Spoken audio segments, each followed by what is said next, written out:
In this video, we're going to look at using the table control.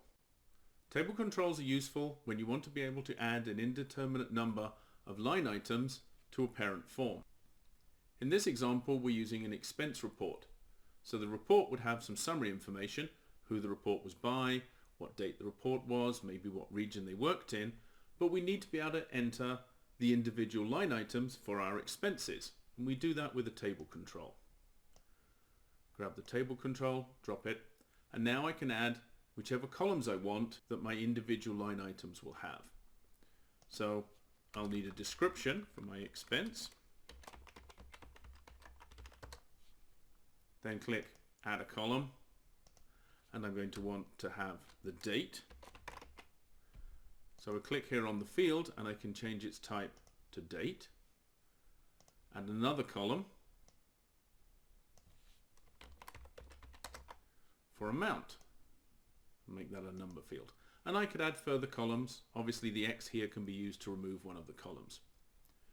So I've been able to change the field title or display name and pick the kind of field. If I want to have additional settings, I come here to the properties icon, click on it, and this allows me to change the name of my table.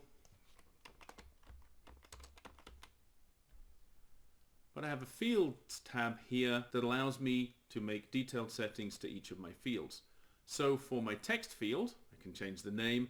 I can also set minimum and maximum character validation, just like I can in our normal text field.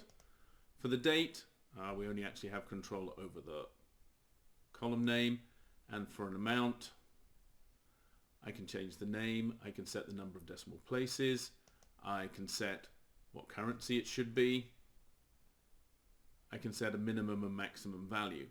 Also, I can use show column calculation. If you turn that on, when the table is actually used as people enter information, all the numeric values in this amount column will get totaled up at the bottom of the table automatically. That covers the basic features of the table control.